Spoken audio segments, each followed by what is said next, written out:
Good evening, everybody, and welcome to Free Enterprise Friday and our second of six, yes, I said six, restreamed matches in the Zemus Zone 5 that we have for you today. My name is Smithy, and I am overjoyed to bring you today's match alongside Deathlike. Deathlike, how are you doing tonight? Doing great. Just excited to see a whole series of matches today. There's just a bundle of them. So I see on our list of objectives our favorite blarg. It will be everywhere and nowhere at the same time. Yeah, there are some really not fun fights up here. Obviously, we've got Golbez and the Gauntlet like we always do, but joining them are some pretty nasty fights. We've got Blarg Jr. and Bahamut, which not necessarily a difficult fight, but if you don't have those Star Veils ready, can be a bit of a problem. Evil Wall, especially if it shows up in some particularly nasty spots, can be a huge problem for runners. And Asura also can be a difficult fight, depending on that speed. Keeping that wall up on her to stop her healing can be a huge problem. Yeah, this so exciting boss list. Should be interesting. I think depending on who shows up where, makes the difference. So our runners hoping for early blarg, easy to take care of, or a kind of a weaker spot for a stronger boss, like say Bahamut at I don't know, vanilla spot. You never know. And it looks like a Palom start, so should be nice. It doesn't take much for a quick hit to be online. Even just one level up is enough to boost kind of the power level. So hope. But unfortunately for this flag set, since you didn't start with Fu, you can't pick up a Fu. Everyone else is on the table, but at least Palom is always a good starting character. Yeah, definitely. We see a lot of power in sort of melee characters here. And oh goodness, it's a twin start. So you've got a black mage, you've got a white mage, you've got that twin cast to get through your early fights. And that's a nice piece of Hanzo Steel if we're able to find a ninja here shortly. Yeah, twin start is great. Makes Porum useful. When you use the twin command, you have two spells possible to come out. If ordered in the right way in your party, you'll get to use Palom's wisdom instead of Porum as the person who casts it first. The game uses their wisdom stat, and that's so you can kind of combine some nice early game strats with twin magic. Yeah, absolutely. A little bit of divergence here. We're immediately going for the 2 character check here from JMac, and that is Tella and Rosa. So the mages keep on coming. All mage party. Hey, I see a DKC. That'll be fun, which looks like early ordeals. Maybe not necessarily early, but definitely will be a trek up 3 bosses and a key item. Certain place. Looting at Waterway is pretty good usually. I think Poison Axe might be good for Cecil once he becomes a paladin. But right now it's just kind of burning a hole in the inventory at the moment. Yeah, there's always that issue once you get Cecil into a paladin. You want to have something ready to go for him to take advantage of his newfound equipment loadouts. So yeah, Poison Axe, not something you're going to want to take in the end game, but will absolutely serve as a stopgap measure for a new paladin. And there's Young on Mount Ordeals, and not finding a boss that we want in the Waterfall, so Frankiebones is going to reset out of that. Yeah, you gotta at least peek the spots, get the information. If it's not what you want, you can always skip them. That spot should be fast, but since we don't need the boss, we're not gonna take a look. Yang, another mage in disguise, although we call him Punchman lovingly because mages need levels, and Yang needs levels to be effective. Indeed, they do. Frankiebones over here in Damsian, checking out some of the chests in the underground there. grabbing a ninja hat and a Lilith Rod. Lilith Rod's going to really be enjoyed by Palom here. You mentioned getting that wisdom stat up to take advantage of the twin cast ability, but meanwhile, JMac finds vanilla harp there. Is this even? Is this even? I see two vanilla twin harp at the free pickup spot, and Dempsey and Edward. I think the seed is giving us vibes. It's maybe there's a spoon in our near future. That's what it's asking. That's what's saying. I know both our runners and chat would love to see that with Edward available like this. And there's an ogre axe paid up by JMac. That's a much better piece of kit for Paladin Cecil there. Yeah, see, it seems like right now, doesn't look like we're gonna have probably a more heavy mage party with the Cecil just doing cover strats. This is that our anchor will probably be Tella. So and Edward, we don't know if Edward's usefulness depends on whether or not how early we get the spoon. As soon as that spoon shows up, might dump mage, probably maybe Palom. It doesn't, and figure out what to do afterwards. But right now it's a mage heavy party, no matter how you build it. Yeah, most certainly. And you mentioned that mages really do benefit from levels and experience. And one fight that has been very, very popular to take early in this tournament have been those fights inside of the Evelyn Castle. And with that 3 Mad Ogre fight in there, that Ogre Axe on Cecil is going to be extremely useful for sort of chewing through that fight and maybe getting a good chance at some solid loot from the trap chest there. Yeah, looting is incredible when you have T-Wildish on. T-Wildish it's a hybrid. It's like straight wild, but also geared towards the tier levels of the area. So Evelyn Castle being very valuable early of all the places, and the loot usually will kind of scale accordingly. But of course, being wildish can be just as well junk, but not as likely though. I did want to point something out here. It does look like JMac has decided not to take Rosa and is opting for Porum instead. Little bit of an unorthodox play, but Porum does get quicker access to that Berserk spell, so might be thinking of relying on Berserk Cecil for damage early on. Curious if you got a take on that. I mean, there have been races where, like, Porum and Rosa has been in the seed, where Rosa is taken significantly later, used as a slingshot.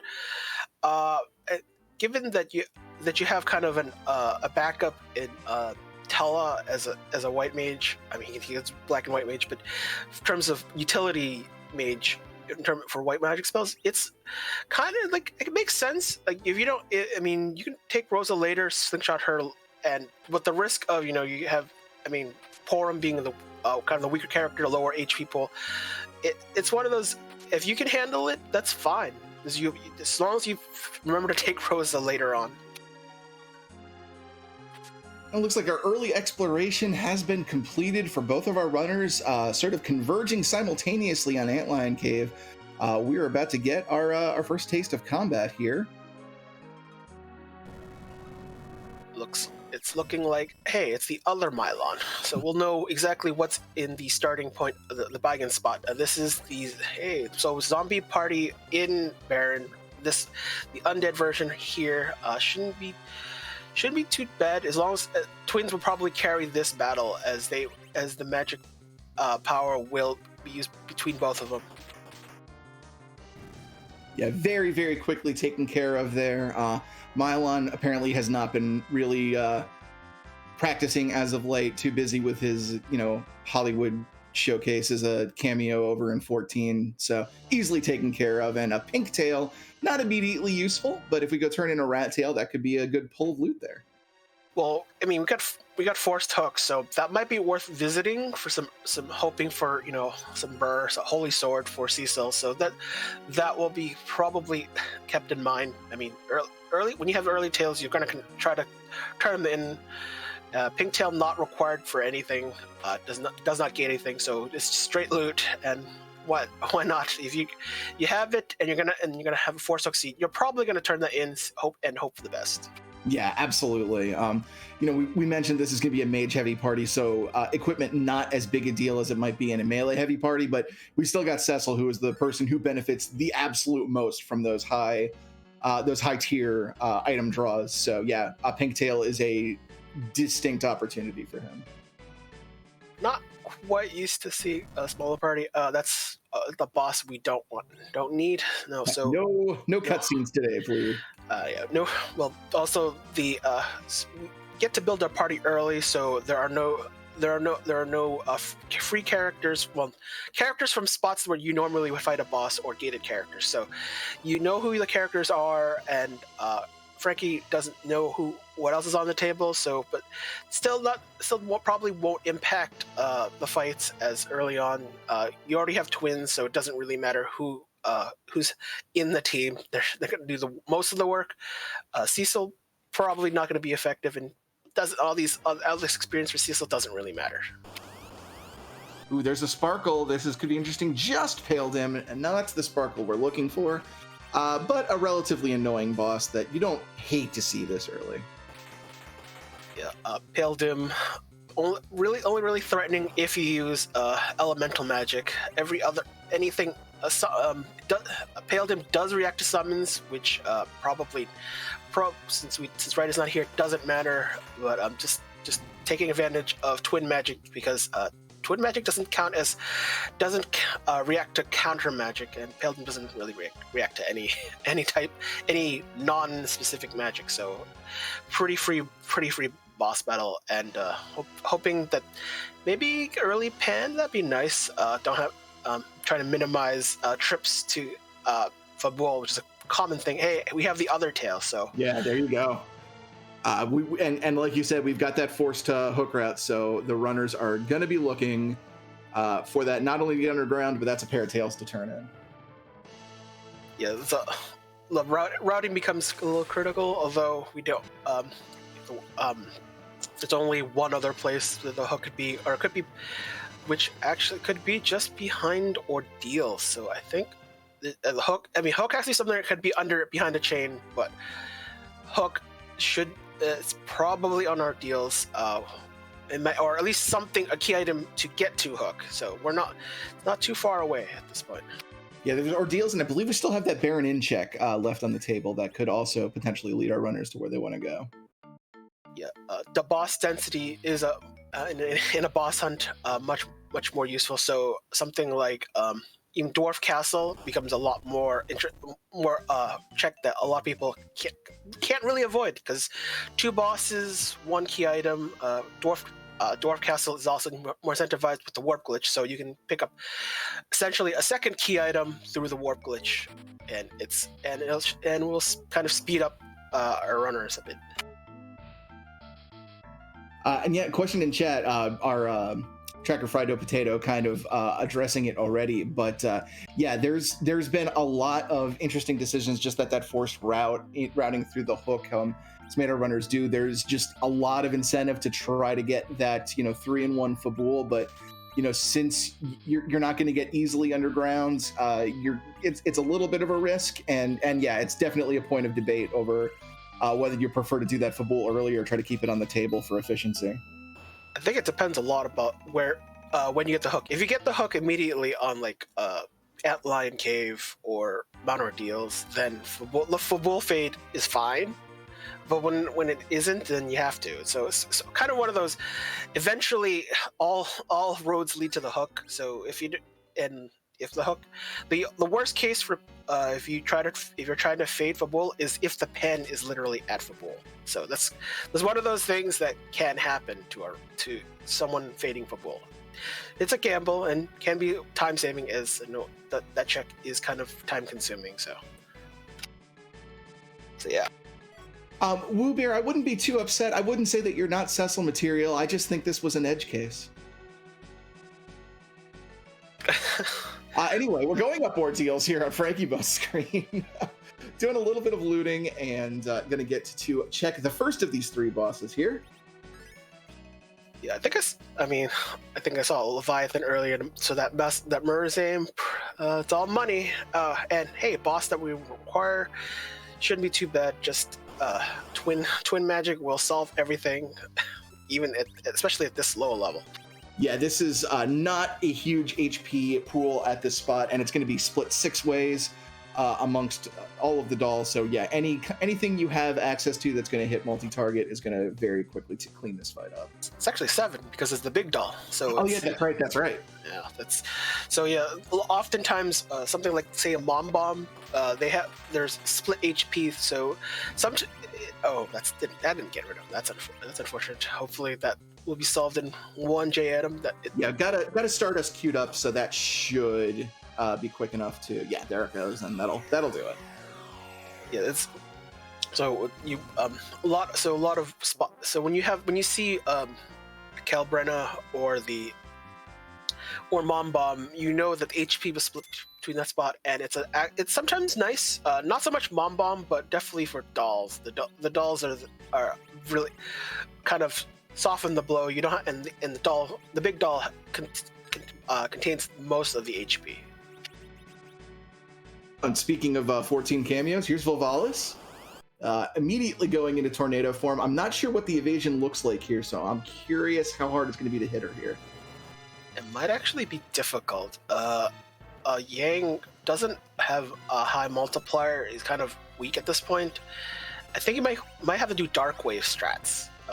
That might be the thing to do. Sounds unorthodox, but Twin Magic immediately found out. Oops, that is not a thing. Spell. There are spots where Val is can be used magic against, but even then, most of the spots have almost near perfect magic defense. So it doesn't. So even twin magic would not be strong enough. So at this early stage, correct me if I'm wrong, but does this not mean that, well, at least to our runners, that hook has to be at Baron Inn, right? Because Volvalis, if I understand correctly, cannot be gating underground access. That is correct. It's Val, Golbez, and I think Blarg. So none of those. So actually, it's smart. Frankie realizes, hey, this is not the way. This is not what I have to do. So I'll do it later. But that also unfortunately means that Tella and Cecil will not be online. Which, at this point, Cecil will just be kind of just a body, and that's not at this point.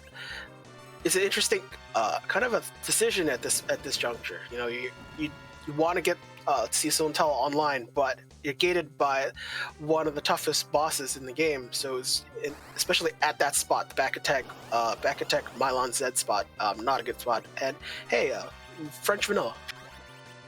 Yeah, not bad at all. Not a terribly difficult fight either. So shouldn't have. It is a little punchy. So maybe I spoke too soon. That 4,000 HP is going to be split amongst the two of them, so they're about halfway done each now. But yeah, you're very right about not having that Paladin online. Oh gosh, even the Grimoire can't hit. Yeah, it's almost guaranteed hit, but it doesn't matter.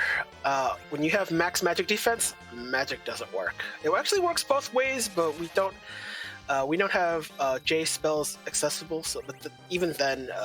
Val is still a pain, no matter how you. And there's no cane to save the seed. So this detour is gonna kind of make the seed go a little bit longer than anticipated. Just trying to. I mean, you have a mage party, and your only berserker. Well, there's two berserkers, but both of them not as effective. One by kind of class. He's not a paladin, and the other one, Yang, kind of needs quite a bit of significant amount of levels to become at least reasonably punchy, and this is not that. Yeah, and no chain that a runner is going to have to go through. The hook is right there, so that's it. Everything is in place. You got to go underground now unless you find some way to get through that Volvalis. So not a terribly powerful group that we have. That can be fixed, of course. Diving into Evelyn for some levels. I've got to imagine both of our runners are thinking that right now. And but it's just a shame you don't have that paladin there, because this team could really use some bulk to cover them. There's a, I forgot. We're kind of forgetting. Hey, Rosa is in the seed.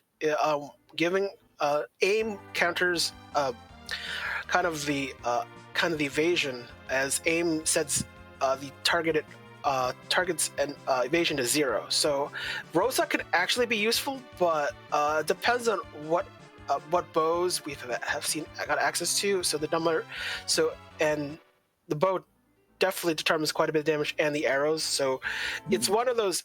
If we have good equipment, it will be trying to do Val at that spot will be doable. So and hey, oh god. So now you've got second best weapon regularly available for Cecil, and Volvalis standing in the way of making him a paladin. This is an interesting seed. Oh, and hey, here's another holy sword for good measure. This seed has jokes, and it's decided holy swords for guy who can't take on Val. So that's the challenge. That's the challenge our runners are going to have in this seed. Yeah, this is fantastic. This almost feels handcrafted with its with that kind of a scenario here. But yeah, if I did go into Evelyn here, and you're absolutely right, if I pulled something like an Artie bow for Rosa, being able to use that aim command, I would be tempted to try to use that to get through Val, so I could get that Excalibur online now. I think I've seen a race or two where it might make sense to loot Evelyn Cave. There's only one trap treasure chest, and we're hoping that the shop has some hourglasses. So to make the Evelyn Castle trek a little bit safer, you want the safe. Hey, yeah, they are. Wow, you called it. And it makes sense to do it. You want safety. You want the levels. Cecil not getting levels not important. You have the loot to sell off to get the equipment you need. So it makes sense to do it. I mean, and you'll come back out much well equipped for the Val battle. So hoping for maybe a bow. Frankie keeping the Rosa. And that might be the difference right now.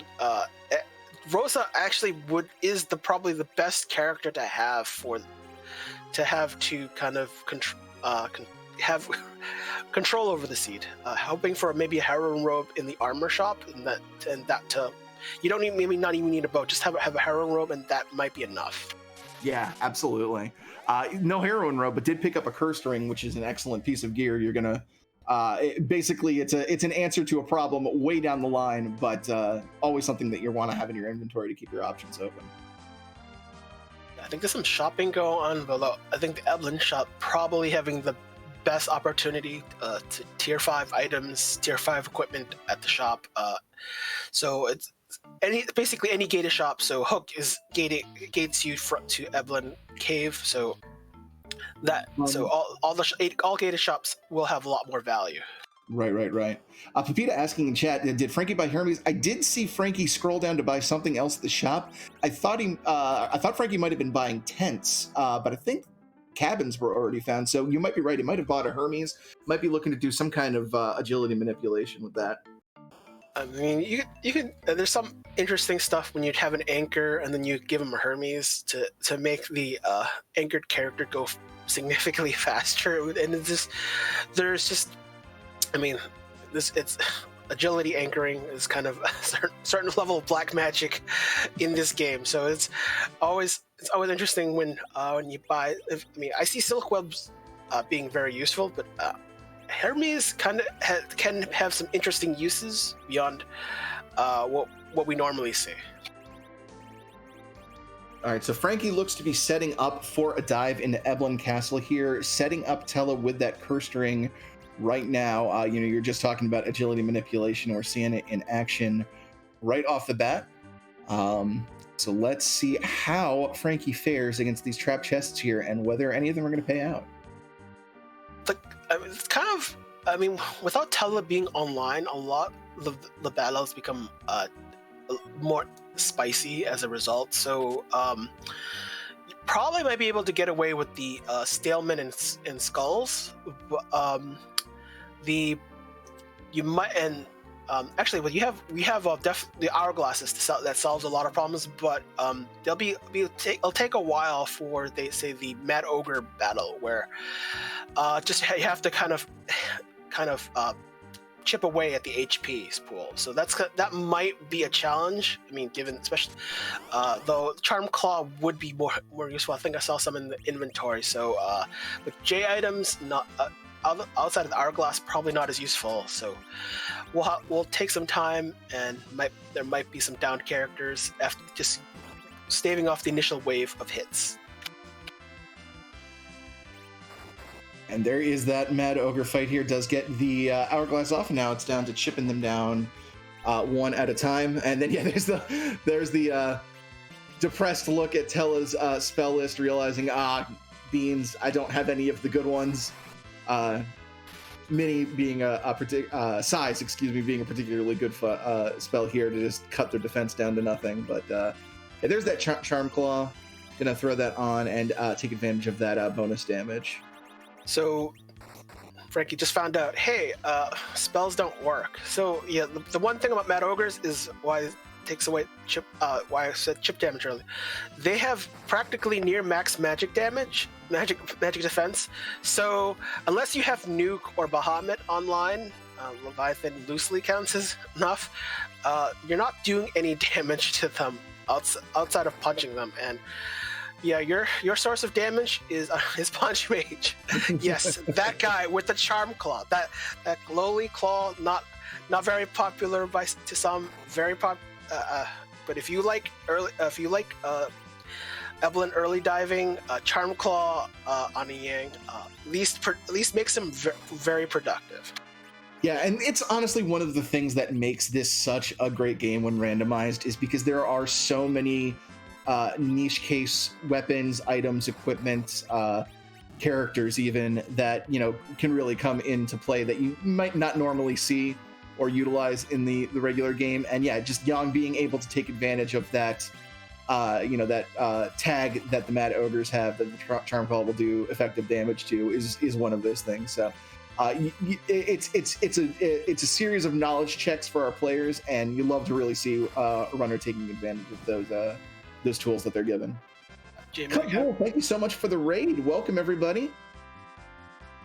JMac is struggling a little bit, not able to stabilize against the guards as they punch hard. Some Hanzo Steel to mock Frankie because hey, there is no ninja in this seed, unfortunately. More money selling material. So yeah, which is a shame because we have seen plenty of katanas so far.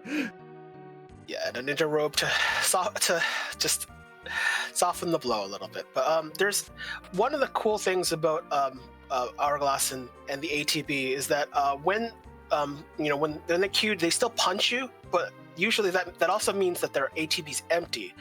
That allows for status effects. So Yang with Charm Claw and the Poison Claw will pretty much automatically inflict the status effects because hey, empty ATB means status effects work perfectly. Unfortunately, a black sword would actually help here with a DKC.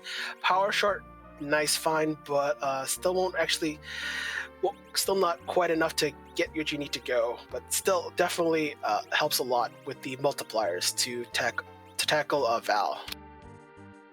Yeah, Yang really loves a power shirt just because of the way his damage formula works with his punches. He gets a huge benefit from strength increases compared to typical melee fighters.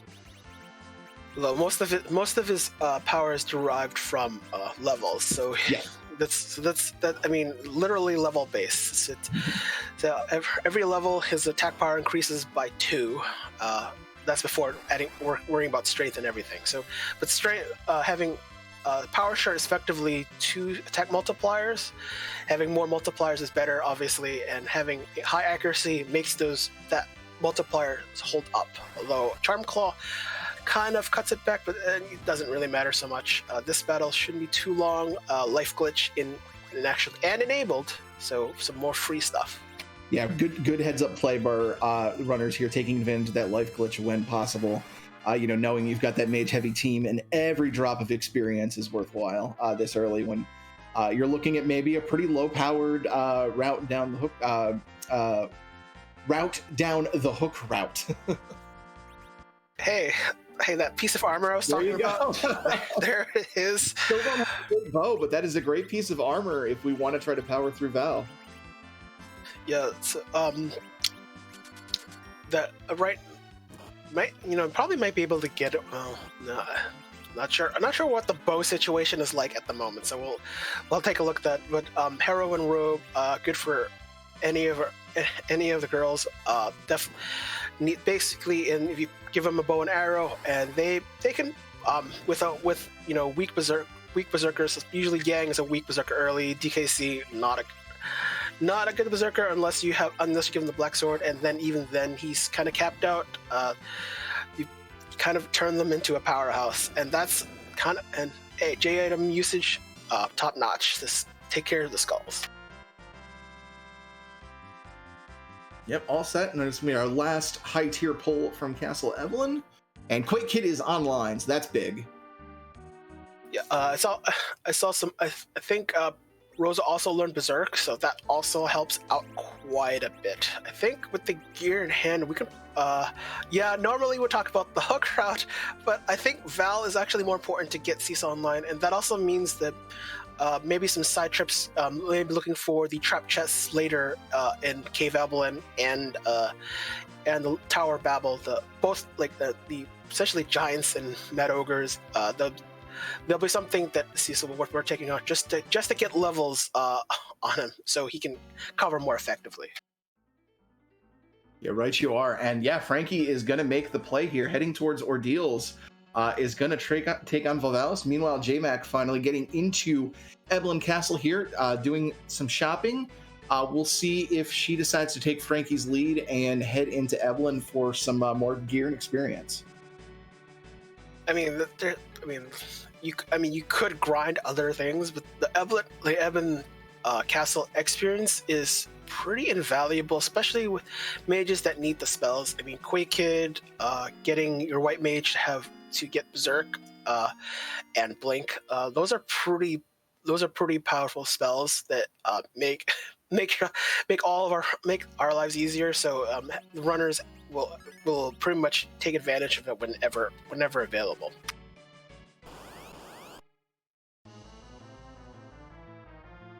So here we go. Frankie's got set up, and we'll see if it pays off here. Rose using the aim. Very important that Rose is not in the middle spot here with that aim ability. If you plan to use it, because you get a accuracy bonus from being in the middle, and putting Rosa there and using aim can actually overflow her accuracy and reduce your damage overall, because Final Fantasy IV has some interesting quirks. Well, I mean, aim sets her accuracy to the maximum possible. Even above 99, we're talking about 255. So anything when you're using a number and then you add something to it, especially with the number of bits involved, overflow happens. So the number becomes super low and not favorable. So that's usually why you want to keep Rosa not in the middle spot. Usually.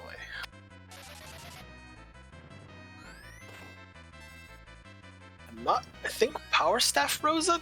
I'm not sure what the multipliers look there, but she might get some hits in. We'll see how seeing Rosa bonk things becomes an interesting decision. This is interesting. Yang is actually dishing out more damage than I would have expected here.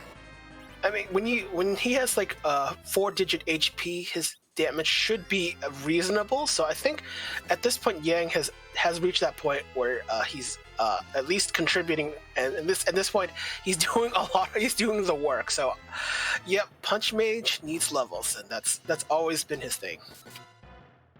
Yeah, and unfortunately, Heroine Robe Bonk Rosa not panning out as well as Frankie might have hoped, but the monk is handling things.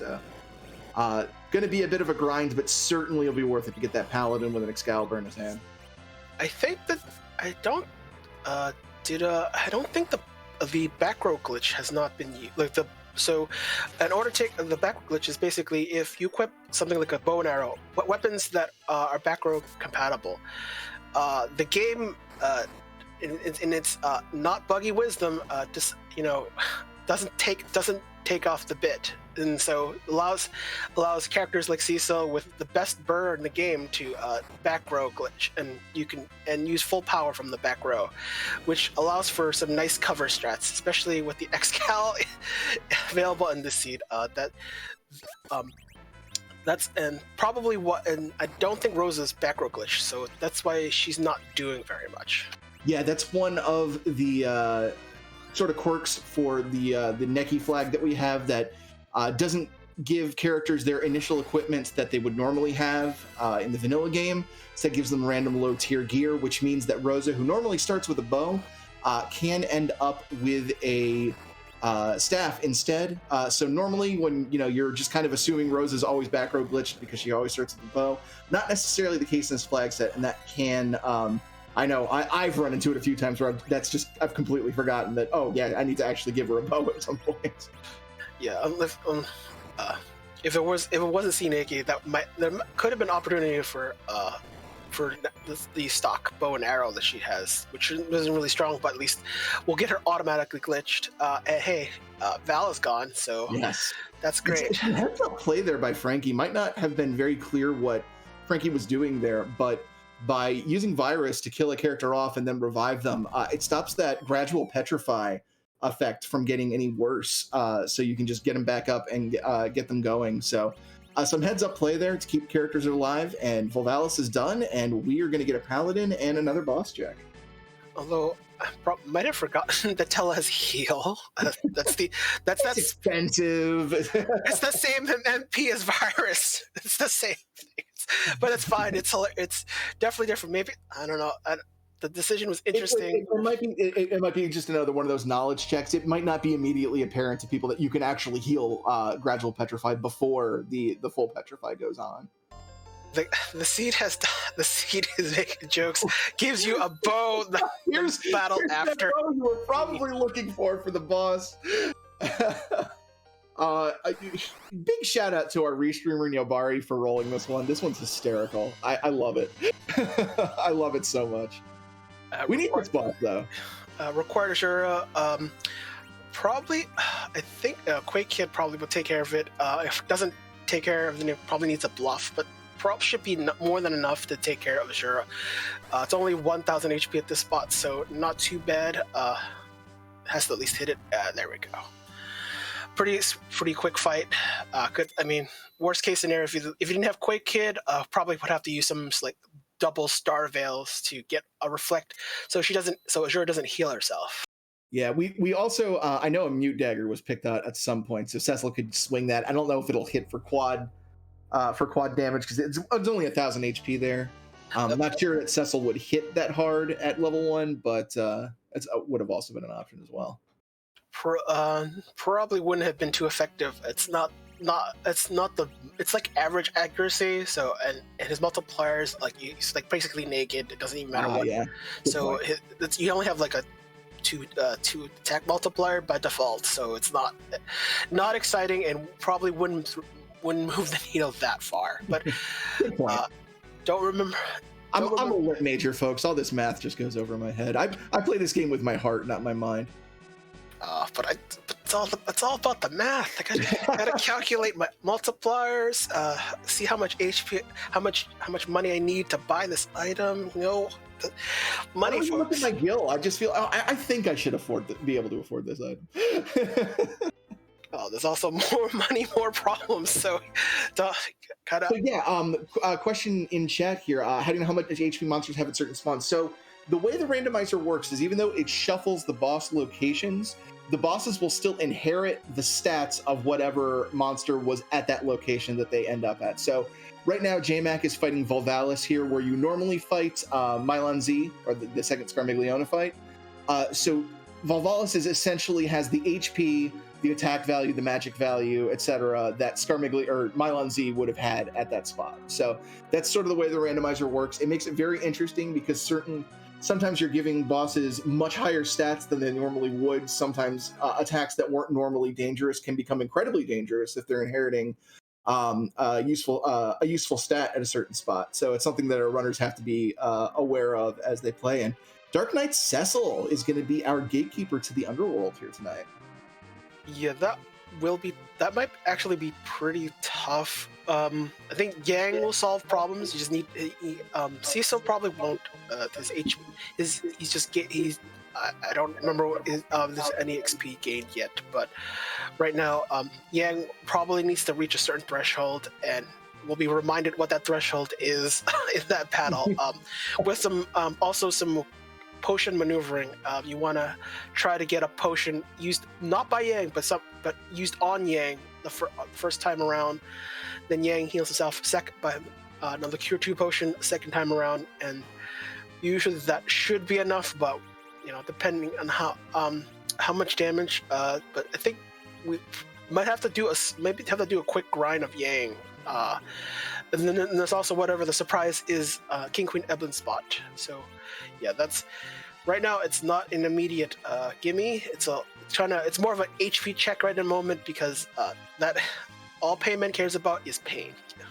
Yeah, and for those that might not be enormously familiar with this version of Final Fantasy IV, why we're talking about HP values here, Dark Knight Cecil, the way the fight is in vanilla Final Fantasy IV, and that carries over into the randomizer as well. The Dark Knight Cecil fight is largely a cutscene. The whole gimmick to the fight is that you're not supposed to attack. Dark Knight Cecil will do 3 of his Dark Wave attacks, and then he will trigger some dialogue that automatically ends the fight.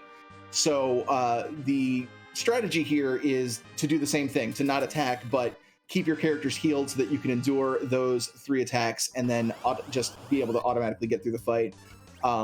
You can attack him, and he does have hit points, and you can beat him, but it's such a massive amount of hit points, there is no reason to go through that if you don't need to. Plague at the King Queen Evelyn spot, so not exactly the most threatening. We'll try to get everyone, at least Berserkers berserked, try to clog up the queue. This spot being pretty fast, and although Plague doesn't punch, so it probably won't matter. And JMac has successfully taken care of Val, which is usually fight there by JMac. A little bit of a statue collection that Val's managed to amass, but able to get through it, get those heals out where necessary, and JMac is through the big barrier so far this seed. Should go a little significantly smoother with access to that Paladin Cecil. Yeah, a lot of things Paladin Cecil can cure, but at level 1, probably a little more difficult. So I saw some decent damage done by Cecil. That was a lot more damage that I've been seeing below. Excal with the strength, like 10 points to strength, is a significant enough bonus that usually helps out. And the mages will take a nap. Yang will survive, no problem. And maybe hoping Yang will revive someone to collect some XP. Might have to be Cecil at this point. Yeah, this is one of those fights where Yang really shines. Highest HP growth in the game makes him such a phenomenal tank in the fights where you would need such a thing. This definitely being one of them. Didn't even need any healing, actually. Was able to tank all 3 of those Dark Waves, even if he didn't get that Cure 2. But yeah, it does manage to get Cecil out, just like you mentioned.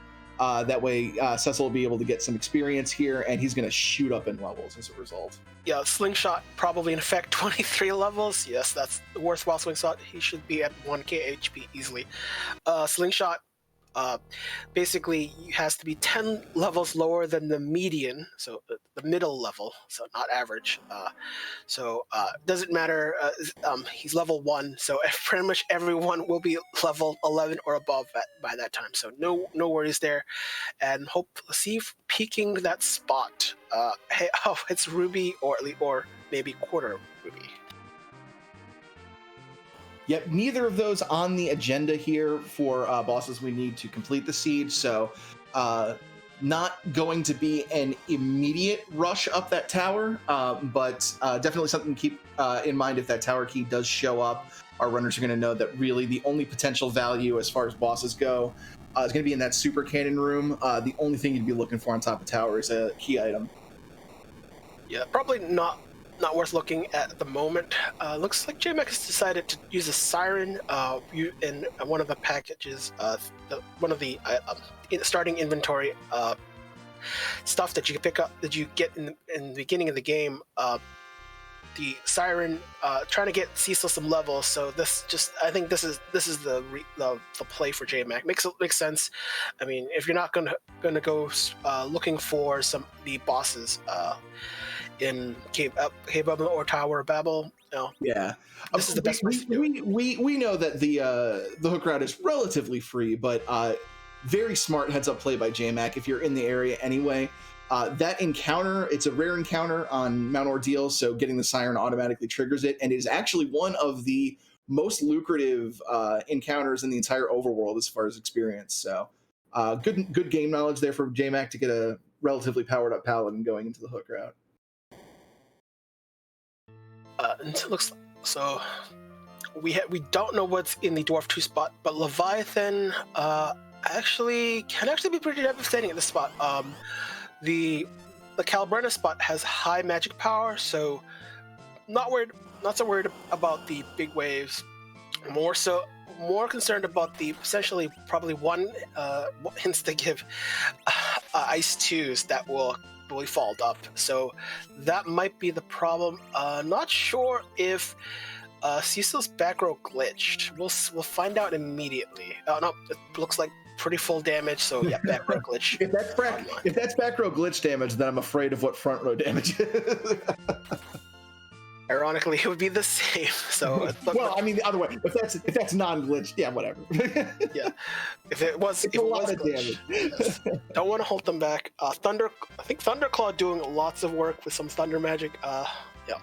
Leviathan weak to thunder. So, hoping the Golbez spot not a threatening low HP, which is good, but what if the man there is their vanilla? But that might be. Oh no, it's. Oh, that's a sparkle. Oh, this could be a tricky wyvern.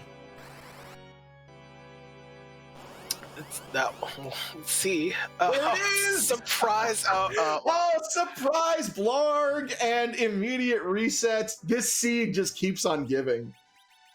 It's like, oh, I heard you had a pretty easy time in the hook route. Let's throw the Blarg at you. Yeah, it's one of those things where you kind of worry, like, yeah, it should be easy, except there are exceptions. And when that exception comes through, and for us, watching that, it's entertaining to see Blarg doing its thing. Blarg early, Blarg quickly, Blarg often. So have to probably just put Tala anchoring duties, as you usually worry about the first spot, but the second spot you can't just ignore it. Yeah. Meanwhile, going down the hook route here, JMac has decided to stop and search for this Mad Ogre chest. Manages to find it. So I do believe that JMac has that Ogre Axe. Should be able to make quick work of them with Cecil here, as long as we can get the Hourglass out. There it goes. So now they are pacified, and Cecil should be able to clean this up quickly. Using that life glitch that I believe we mentioned earlier, should be able to get a lot of XP from this spot, and we're going to get another high-tier item pull, which is always wanted. I mean, JMac's doing this spot because you saw DKC, and that means you just need HP. So doing this grants the levels for the HP necessary to survive. So this makes sense to like do skipping the first the Evelyn Cave trap chest. That's fine. When you see that, hey, it's basically an HP check, a level check. So doing this is more safety for JMac, and will probably keep both Yang and Cecil alive for that battle. So this is definitely a good decision. Yeah, 100%. I no fault in this whatsoever, and kind of excited to see what pulls out. Excalibur's good, but Crystal Sword is even better. So Frankie now taking care of Leviathan again. Seeing, it's fine. See the weaker noodle. The other noodle. Hey, Zeus loves nice. Not a Crystal Sword, but still very, very nice for Cecil. The ultimate melee accessory, massive boost to both your strength and vitality. Cecil will definitely appreciate throwing those on. got a fun charter. Zeus Glove has a nice added attribute of resisting size, so that's safe for a few different cases, particularly like D-Lunars, which we may see in the seed. But for now, just need 1 Star Veil. The Blarg here can actually be evaded. Should be just 1 multiplier. So Yang and Cecil can actually survive it. It's every other character not so much. And Yang does survive. And now I'm wondering, because Frankie actually reset before checking the damage output of that first Mega Nuke. Now I'm wondering if Yang could have survived it the first time and maybe made the reset unnecessary. Probably, I think the agility anchoring might have driven out of control. Like, didn't. Yeah, good point. It'd be Yang, and Yang would be by himself. So that's so you have to revive everyone, and then the nukes start coming. That becomes untenable very quickly. You're very right. So hoping for Frankie remembers the warp glitch. The Palom might have learned warp. For Palom is much later, but since Tella's around, Tella is good for a lot of the utility spells. We'll just have to remember to revive Tella. Can't cast spells if you're not alive. Yeah, and for those sort of unfamiliar with it, the warp glitch is a glitch that exists, and there's that tower key we were talking about earlier, so that presents some options for Frankie Bones. But yeah, it's a glitch that exists in the 1.1 version, SNES version of this game, where as soon as you finish that scene inside of the crystal room, it sort of updates that map to reuse it for the later cutscene inside of the sealed cave. But it's still flagged as your the room that you'll teleport to if you use the warp spell. So if you use that warp right after leaving Dwarf Castle, you'll warp back into that room. But now, since it's set up for the sealed cave, you can grab the sealed cave key item as well. So one of our flags keeps that behavior intact, just like the vanilla game, and that is one of the flags we have on for this flag set. So that is an out of logic check, though. So it can't provide the only way forward for our runners, so they do have to keep that in mind. But yeah, able to grab that tower key, and a lot of options on the table for Frankie now. I just like the clever reuse of the place. It just happens to cause a bug, but that's besides the point. In 92 you just save as much memory as you could, any way you could. Also, but just remember that there's still a boss in the cave that you would normally have to fight. So it's something to keep in mind. Like, you got the key item, but that boss you might actually need, and the tower key makes that check, the tower babble check, much more interesting and maybe necessary, it looks like. And JMac, no problem, wants to keep Quake Kid up, which makes the most sense. Probably not swapping Quake Kid out, although that means Quake Kid kind of levels off usefulness until Nuke Kid, which is a level 52, a grind away for that. Yeah, there's a bit of a gap between Quake Kid and Nuke Kid. Grabbing the package in the Fame Arch over on Frankie Bones' side. So that's always one of those checks you got to keep in the back of your mind on these boss hunt seeds, because that is a very lengthy series of cutscenes for one boss check. So in the grand scheme of things, it's kind of an inefficient check, but it's one of those checks where if you're feeling behind and you want to throw out a Hail Mary play, by all means, it's right there for you. I think package is much more interesting. Hey, double free bosses, one required, one not required. So might as well take the required one. As long as you get the star veils up, not a problem. This party not enough DPS to take out Bahamut before the Blarg. So all the star veils for those you want to live, and the count will be pretty quick, but. At least the spell power enough to will take a number of star veils to accumulate quad 9 damage. Probably think it takes about 3 at the spot. I think it's strong, but not that strong. Yeah, right. You are. Now I'm curious to get your thoughts here on sort of this Fame Arch that we've been offered. Only one of these bosses is required, but obviously both have a chance to have a key item. If you're running this seed, do you just take Bahamut and go, or do you try to make you try to take out Yang as well? I mean, you've got the Paladin Cecil for the auto kill, but you still got to survive 4 attacks or so before getting it. So do you think it's worth it? Certainly worth it. You already have a free boss in the free box, and probably want to at least do a safety save in between, because you never know what will hurt you. But back row Cecil and just put Berserk on him, and you're probably all set for the most part. You're not worried. Yang will probably will not punch that hard at the back row Cecil, so it's safe enough strat that it doesn't matter who's left, and the XP is not really that great. So key item that locks you, but it's a key item nonetheless. Yeah, it gets you closer to that 10 count, which I believe 1, 2, 3, 4, 5, 6, 7, 8, 9. By my count, frankiebones 1 away from that threshold where you will start getting doubled experience. So potential grind in the near future for Frankie, especially if Yang pays off here. But yeah, Magma Key, one of those key items that in this flag set, alongside its pal, the Sand Ruby, has absolutely no use except for inflating that count. Yeah, key items, while not as important, usually come into the underground very kind of key item deprived. We were hoping for something before reaching the moon with like an 8 or 9 key items. You're not always likely to get 10 key items. The current count is, it's about 9, and Darkness Crystal. Not only is it a 10th key item, it's a biggin. Yeah, 10th key item. So all right, chat, I'm gonna level with you. I don't know what chat wants us to say. I feel bad because I want to appeal to chat, but I don't know what they're asking for.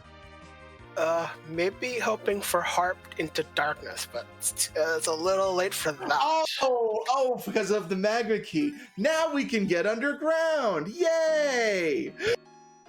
That.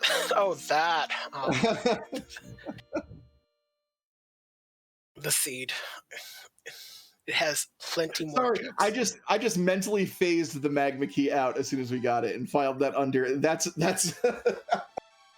That's nice. Let's move on. We got there eventually, chat. Yeah. So right now, I think we'll just check the super cannon first. Like right now the top of tower isn't required. So checking the cannon room, maybe do a safety save. But looks like Frankie has decided no safety save. We'll find out if right now. I mean, the big blarg is off the table. So this usually very safe unless shows up.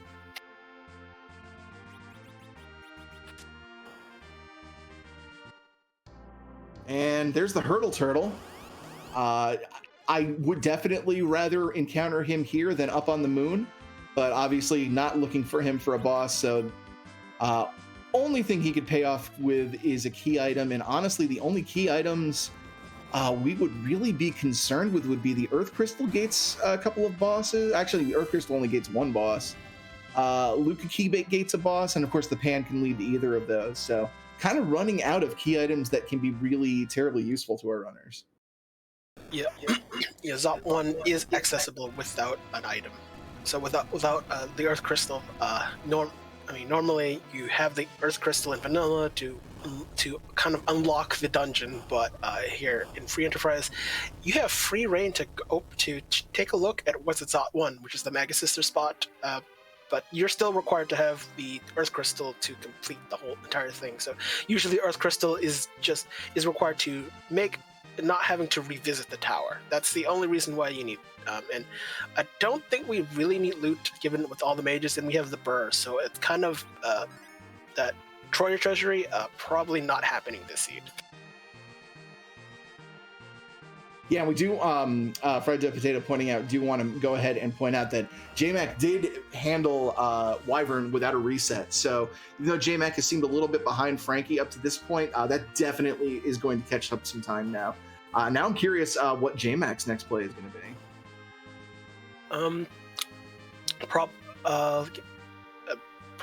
Probably have to be up the tower, right? Either the tower, but usually the Free Enterprise Manta is check your free key items. So most likely will be Fey March, and we'll find out. A nice surprise, as we know that they're practically free bosses, so that will probably help out. Kind of get some time back. I mean, going up the tower is a risk proposition. I mean, right now we know it's elements, so that spot is pretty tanky. Well, not high in magic power, but pretty tanky, and will take some time to kind of take care of. Yeah, if we might potentially be able to do some phase skipping shenanigans if Tello was up, but more interested in keeping him down, keeping his level low, his agility low, to use him as an anchor, since pretty much the rest of the party has all of his spell utility figured out at this point. And we're just going to fight through this normally. Only quarter leg for chat today, at least unless we find the Fiend of Fire up on the moon or somewhere else. There are spots where Ruby can be super nasty, so that might be lingering. Ruby at Ogo, Ruby at Evil Wall. There's just that elements is kind of tame for the most part. Mostly, I mean, Cecil not as effective. You have a decent sword, but only effective in the last phase. So, but that's all it is to take care of that spot. And hey, we can do Forge. Ooh, adamant. Yeah, that's a Forge. We were talking about we really don't need gear, but I don't know, that Forge is always tempting because it could be anything. Yeah, probably maybe looking for some like a Stardust Rod to buy, maybe another power short for one of the berserkers. There is some value to doing it, and even if you don't like what you get, you can pawn it off, get something useful for your time. Yes. Yeah, one thing that is a relatively newer feature to Free Enterprise is that we have reintroduced some of the weapons that were only available in the GBA version of the game, in what we call the Super Smith, where instead of getting the Excalibur for turning in the Adamant and the Legend Sword, you can get any one of the random character-exclusive weapons from the epilogues in Final Fantasy IV Advanced. So there's some interesting stuff that you can get there. And of course, that also opens up Kokol's shop, which has some very high-tier gear in it as well. I think it's like tier 5, tier 6, so you might some certain value there, at least for some power. Looking for the item. Hey! Oh, wow! So that is great, because that means you don't even have to worry about Bacchusing up Cecil at this point. You don't have to worry about berserking him manually or having him drink a Bacchus. Just have him switch out his Excalibur for that Avenger. That's going to put that auto berserk on him, and that is also going to make sure that he keeps the properties of the Excalibur to attack damage even while he's berserked, thanks to another one of those very helpful glitches in Final Fantasy IV. Yeah. A lot of berserk related glitches. Avenger being probably one of the biggest ones of the for Hanzo steal for Hanzo character not in. How many great edge weapons have we seen so far? Yeah, so probably pick up a Zeus Gauntlet or some crystal, and I think worthwhile to get a crystal ring or two. Agility and manipulation, while not necessarily have a curse ring, but making everyone faster and also resistant to dragons, probably more valuable. But hey, berserkers get their utility. Yeah, and hey, for some reason you still were having trouble with that Volvalis. That Artemis bow would certainly help. It's how seeds are generated. It's like, hey, would you like the thing that makes them much easier? Yeah, could have had it a moment ago. Looks like sirens are on the table, so that will probably lend to our grind very soon enough. Those situations in JRPGs where like the best weapon of the game is hidden by the hardest boss in the game. It's like, thanks. This is useful now. Yeah, so looks like JMech is taking on Karate, just waiting low. I think probably try to keep Cecil alive since didn't back row him, but that's fine. We'll just Cecil needs to be alive long enough. Needs like 2 kicks and just wait wait on before the third one, and that some timing shouldn't be too bad. And hoping for the ouch. There it is. And yeah, if that's another one of those storyline triggers we mentioned, just like Dark Knight Cecil. After a certain part of the fight, if you manage to attack Yang with Paladin Cecil, just like in the original game, it will trigger a cutscene that immediately ends the fight. So that is why that site is considered free, essentially. But frankiebones fighting some eggs over on that side. Deathlike, what's that all about? So, what there's like patches of land where eggs roam, but there are also other monsters that you don't usually see. But for free enterprise, like very common for the end game grind. Eggs give the most experience. At least, I mean, there are other spots where the sirens you can get more experience, but for where we're at and where we probably want you to go, the eggs are good enough. Are pretty important grind. The minimal experience that you want to be at, having Rosa at level, I think 38 for Cure 4. There might be some other like level goalposts, like level 52 for a Palom, and those are the ones those are the ones that Frankie is looking for, or at least, and JMac will soon follow if she's grinding. She thinks she's grinding them now. So. Yep. And shout out to the symmetrical egg fights we have going on here with the back attack on one side. Always love that symmetry between the runners. And the surprise egg. How did the egg surprise you? It rolled from behind. Listen, if I was in a volcanic underworld and suddenly a giant egg showed up, I'd be pretty surprised. Probably. Try to consume a dozen of them. Well, when I was a lad, never mind. Getting that experience that we need here, frankiebones has finished and is going in to check that Baron key out. Always a popular check because of the number of bosses and 2 potential key items as well here. At this point, I don't think key items. I mean, we already have enough key items. There's a few gated key items that we still need left, like Earth Crystal, Pan, Luca Key. So those are still probably required. But the boss density, 3 bosses in one area. Yes, please. So pretty good chance. There's a fair memory check. Who was this first boss? Because I can't remember. It's Mylon, original Mylon. Good work. Yeah. So, Deathlike does all the heavy lifting here, folks. I'm just. I'm forget things too. I'm along for the ride. Yeah. So probably might not do Odin spot immediately, and probably just do the Kanazo spot just to get our way out first and then come back in. That's a usually safe bet since we're looking for bosses, and we may or may not know if the Odin spot is worth doing. So yes. So we're probably going to see the Kanazo spot immediately after this. Yeah, it wouldn't surprise me at all if we went into that Odin and it was just a face check, and if it's not a boss we need, just resetting right out. Yeah, Mylon. Oh my body. He's like a lightning lord. That's all he casts is lightning 1. Shocked if you have any magic defense. We'll see who was pretending to be the king today. King, Queen, Evelyn, wonderful spot for her to be in. A little bit of a royalty swap. It's fine. The Edge's parents has decided to take over the Baron throne. That's fine, because Baron is dominating. So you gotta beat the man. You gotta. I believe they call it a counteroffensive. Yeah, they gotta strike first.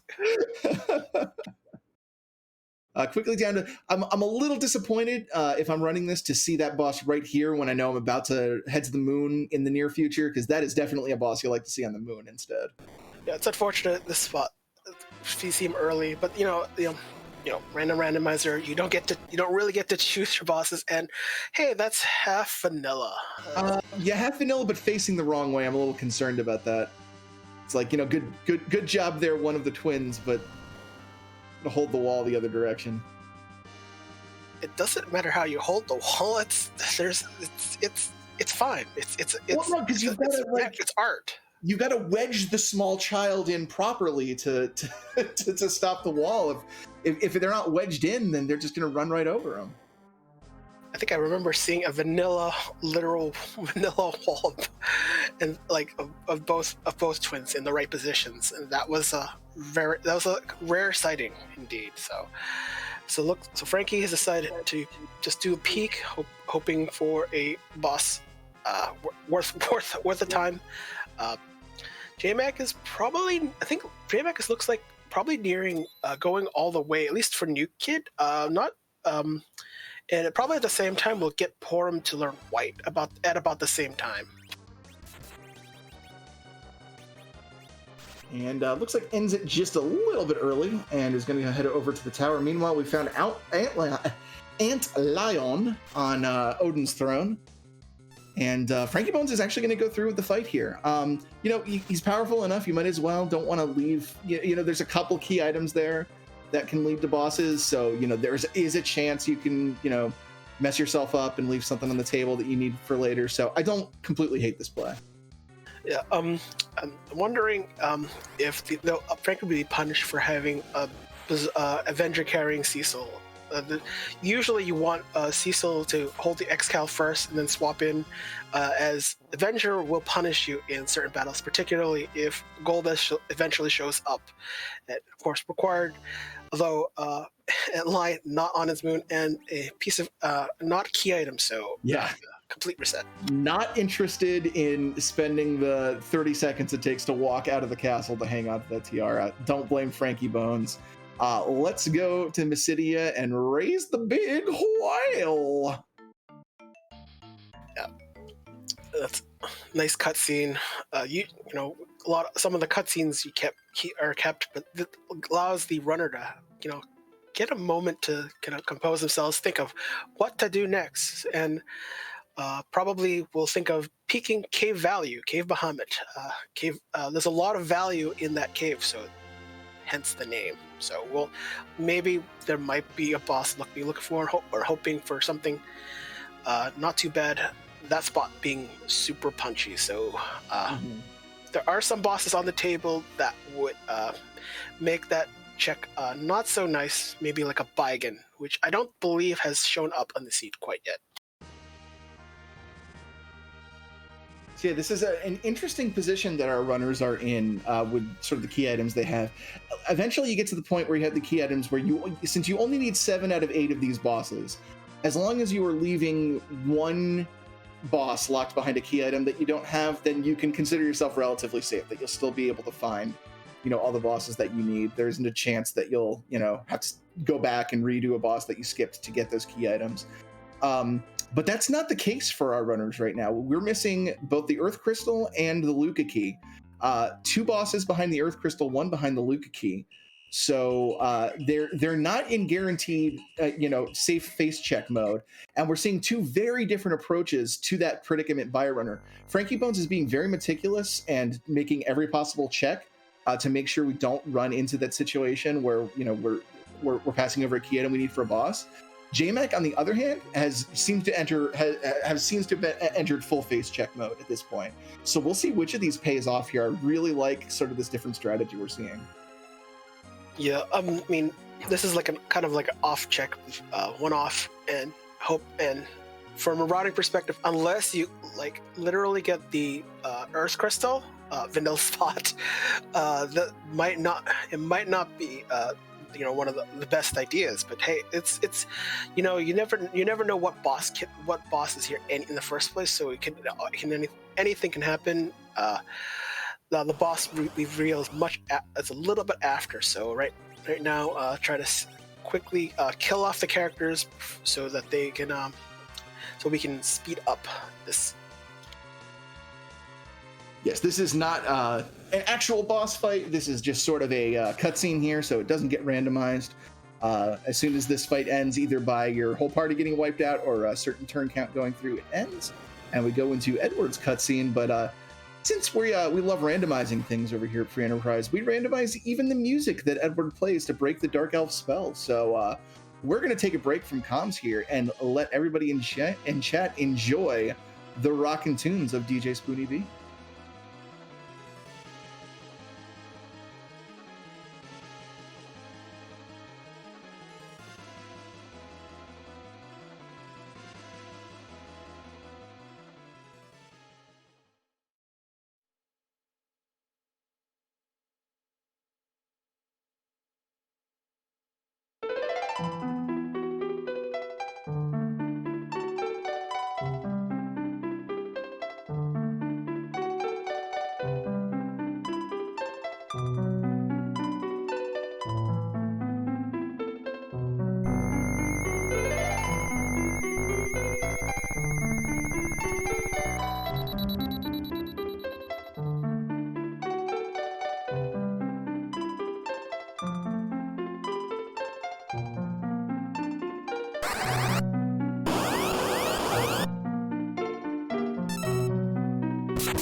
And that was the Boundless Ocean, the second overworld theme, I believe, from Final Fantasy III. Phenomenal soundtrack. Low-key one of the best soundtracks in the series. And that's a Crystal Sword for Cecil. So not required, but I don't think Frankie Bones is too upset about that. Yeah, even more burr. Not right. Not the worst check. There are. You can't. There are other more difficult checks. I mean, maybe Frankie might do package. I mean, you're still on the overworld. Might as well take a look at that. If not, could be interesting. Looks like the moon is on Frankie's mind though. Yeah, definitely. And chat pointing out, and they're absolutely right, that Crystal Sword has been on the table since the very beginning of the game. The harp was the free item from Edward way back from the early minutes of this seed. So our runners could have had a Crystal Sword this entire time. They just have to endure a lengthy harp cutscene. Looks like J-Mech is following in Frankie's footsteps, doing harp as well. Frankie has decided to peak cave value, and those chocolate forests. I know they're especially the big one in Troya. There's some decent loot. It's a little higher than average, and usually because not everyone peaks in a chocolate forest, but usually this one, all of them have possible top tier loot if you ever want to, see some good loot. Yeah, always. If you're around and you want to take a peek try to pull something, always check the Choco Bud.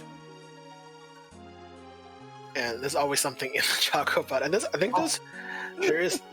also something in the feet as well. I think if I'm remembering. Oh, that's the gauntlet. That is the gauntlet in cave value. It is definitely valuable tonight. Okay. Well, excuse me, not the gauntlet, the water. We haven't found either. We haven't found either, so at least we know if we find another one of them, it's all gauntlet. Yes, we do. Sorry, got a little overexcited there. Though, it would have been nice to just try to check out what the key item is, but we're right now just at this point we can't really face check boss. You can. But there are 5 spots left. The 5 spots, and you have to at least take a look at all of them. Right, so. And that's interesting because up till now, Frankie Bones has been very thorough and hasn't been doing face checking. That's the first time we face checked out of a boss. So maybe Frankie's starting to feel a little bit behind here, starting to feel a little bit of pressure. And I think it's time for a quick reprisal for that music. So we'll let DJ Spoonie B do his thing.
And our reprise of Endless Ocean there. Please, please, please play Final Fantasy III. I'm a huge Final Fantasy III stan, so... it has my glowing endorsement. And J-Mac picking up her crystal sword as well.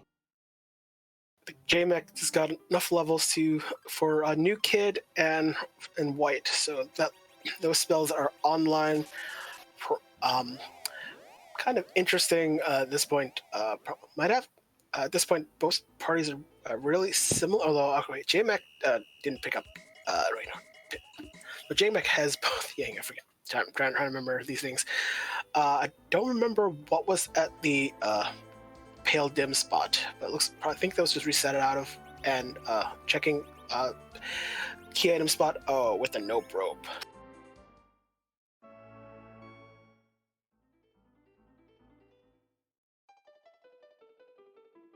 Yeah, not a fun fight, but it shouldn't be terribly difficult when you've got a paladin swinging for that much damage. Should be able to get through it relatively unscathed. Probably want to Frankie probably not in the same situation J-Mac is in terms of levels. J-Mac is doing the Zot 1 check. Interesting.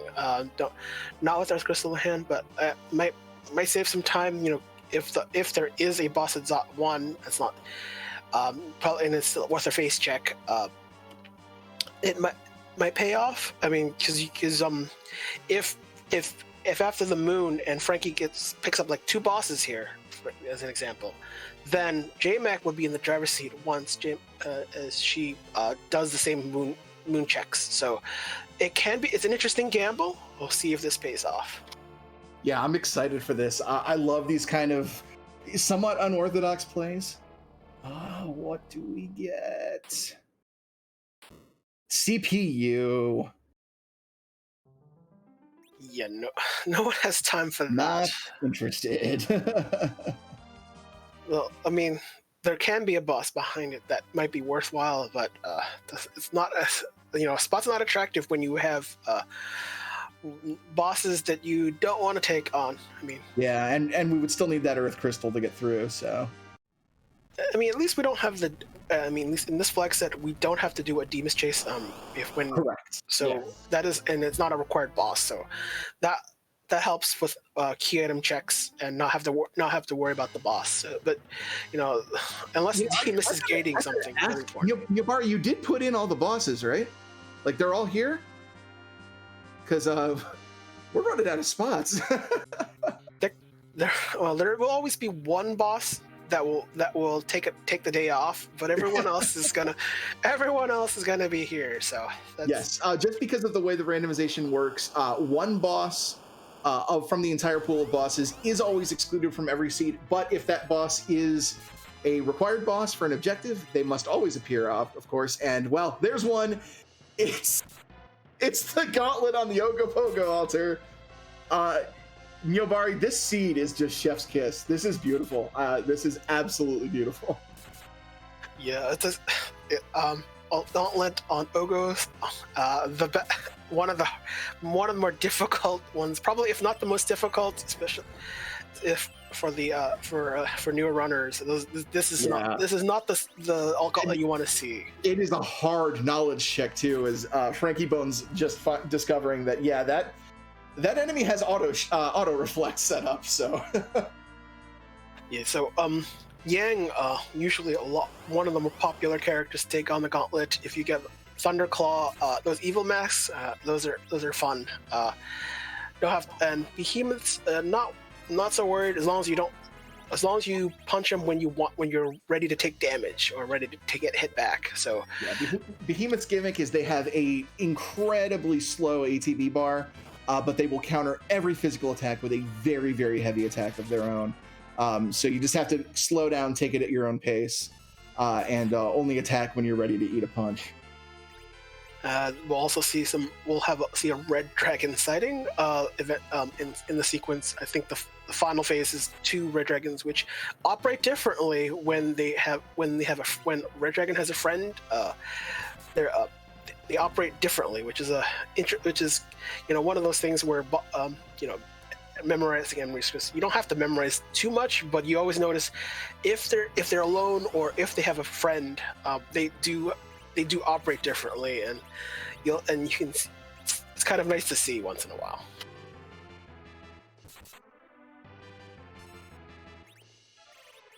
Yeah, I really love. This has kind of been one of our. It's quickly become one of the community's favorite alternative flags here. Is the Alt Gauntlet. Normally, this boss is the series of fights that you get in the Fabul Gauntlet when you're defending that against the Baron invasion.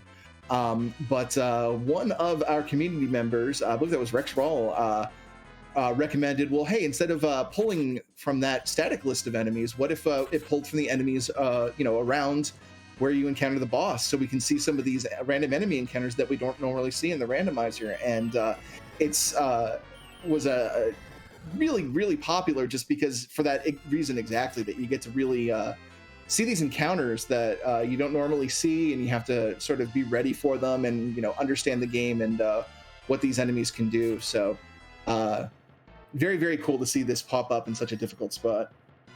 Yeah, I mean, regular Gauntlet is fun. It's not, and you'll see the same series of enemies over and over that with scale HP. But all Gauntlet just uses the enemies at the spot, so has some interesting effects in certain spots, like the where you pick up the in Mount Ordeals, that crystal room, that has some interesting effects. You get healed every before every battle, which is kind of nice. And spots where you don't get XP, this is a nice. It's kind of nice, not always, but it's always nice to have XP whenever you can pick it up. I do want to point out, JMac did go ahead and take the Water Hag fight that frankiebones had skipped, and all it gave was a Bahamut, so frankiebones did not miss out on a key item there. Yeah, unfortunately, but that is a source of vanilla Bahamut spot. Yeah, actually, you're right. That is technically vanilla. All right, Earth Dragons. Those. I think there was crystals rings sold in in the cockle shop. Well, this would have been a nice place to make the most of it, but it's fine. And I think Frankie cured the evil mask a little bit earlier with Cure 4. The evil mask can always make it tough on you with the team, the party reflect, which, I mean, it's nice, but when you have to heal, you can't use magic to heal. And JMac saying, nuts to this moon, I'm going to the giant. And this giant has potential to pay off huge right now, no pun intended. Yeah, there's 2 spots, and you get to pick the first one. So those are, it's definitely an interesting decision, because you're hoping that maybe there's two spots lined up for there, and we do know that this the all gauntlets on the moon, so it is possible that both can be whatever's left can be on the giant is equally as possible. And earth crystals, so Frankie might do a Zot run after this. Yeah, Party Rock is finally in the house tonight. We'll see if Frankie wants to check. We know that Zot 1 is a bust, but no idea what's in Zot 2. And like I said, running out of spots, so something's got to give at some point. Evil Wall, so already giant paying off. But that is a lot of hit points on that evil wall. Would you like max HP? This is a spot. The spot's pretty fast, and well, not the most punchy, but evil wall will make those punches count. Evil wall also cheats because this game needs to give its bosses some advantage at some point. So evil wall going at the speed of a wall can, which is very quickly apparently. Yeah, I'm trying to do the math in my head, and my head is saying, why are you trying to do math in me? Stop that, Smapey. But this could be really rough. my mathematical analysis is this not good. I think the evil wall, I mean, JMech has done essentially full grind, so it can do full nuke, full white, and can really just speed up the battle. So with JMech taking on makes a lot of sense. Although Porm going down, I think we'll just rely on Cecil. At this point, rely on Cecil and Nuke Kid to do the work. Frankie looks like going back onto the world. Looks probably will do Earth with Zot checks. I mean, that's I missed what was the Wyvern spot though, but looks probably not what we're looking for anyways.